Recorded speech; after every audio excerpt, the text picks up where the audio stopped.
EPAWA meteorologist Bobby Martin here with your outlook for February 28th, 2023. It is the final day of the month, and Tuesday's video forecast is proudly sponsored by J. Evans Property Services, serving York, Lancaster, Chester, Berks, Lebanon, and southern Dauphin counties in Pennsylvania, and also northern Maryland. J. Evans Property Services is a family-owned business that offers quality work at competitive prices and features premium landscaping design, sod install, drainage solutions, as well as residential and commercial complete property maintenance. Right now, they have 15% off any landscape install or mulching when scheduled now through April 15th, as well as 15% off any spring cleanups or tree trimming. They still have their price match guarantee on any landscaping or lawn care projects contracts. Lawn care project contracts, get that right. When they give a quote now through the end of April, for the upcoming 2023 season, will guarantee no price increase for 2 years. You can reach out to them at the phone number above me here in the video or schedule an estimate through their website, landscapingcontractorslancasterpa.com. They are J. Evans Property Services, proud sponsors of the Tuesday video forecast. So we have a continuation of some rain and snow showers that are mainly this morning. Some might bleed into early afternoon in far northeastern areas. This is just some lingering effects of that low pressure that brought us some snow, some sleet, some rains, a whole bunch of different stuff overnight.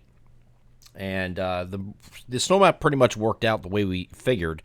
There will be a little bit added to that this morning, but overall it's still working out generally the way we thought it would as far as the areas getting what they did. And, the cutoff, which was it's always extremely difficult when you're dealing with a warm air advection situation, and then especially you're counteracting that with cold air damming coming from the northeast and trying to decide where that boundary was set up. So that was very difficult to do with this particular system. We might have another one of these to deal with on Friday, it looks like, but not the same exact setup here. So here's the NAM high-res future simulated radar. This is starting off at 6 a.m., just showing the residual light rain, light sleet, light snow showers that are still taking place this morning. So we'll go through the course of the morning here, and then we'll taper off by early afternoon in our far northeastern areas across northeast PA, northern New Jersey, and that'll be it.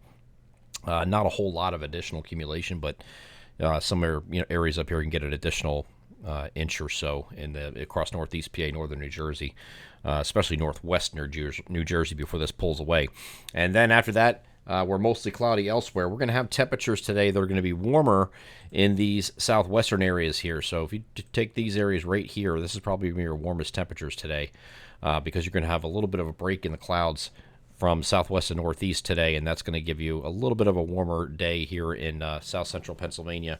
Most notably, areas further northeast where you're stuck in the clouds and that precipitation, you're going to have temperatures stuck in the 30s for the most part today. So it will warm up a little bit by the time we get to Wednesday, however. And Wednesday is going to be a partly cloudy in-between day here, okay? So partly cloudy day here on Wednesday. Temperatures making a run at 50 degrees. We have a 44 to 54 spread in temperatures here for Wednesday. And then our next system comes in here Wednesday night into Thursday morning. Just a few showers, but this is going to be rain showers. There's no doubt about it what the precipitation type is going to be with this. It's just essentially a cold front moving through the region. And then we look ahead to our next system, which is going to come in either late Thursday night or Friday morning. It looks like late Thursday night is the timing of this and when it starts coming in. So then Friday, I think is going to be the way I think is going to play out. And I'll show you all three of the major models here, showing generally the same idea. Now, I know they were a little bit different with some being colder, some being warmer. They're kind of converging in the middle right now, and that's good to see at this range. Here's the European model ran today. You get a thump of snow on the front end, okay? So it does start as snow across our many of our locations. Then it goes over to sleet, freezing rain, and then rain as this pulls away. So this is one of those systems that might give you some snow on the front end. Then it goes over to warm air advection takes over, warm air overriding colder air at the surface, and we have some sleet, and then freezing rain, and then rain. That's how the transition is going to go with this one, it looks like. And that's pretty much the same on all the models that we're looking at here. So this is coming in, again, late Thursday night.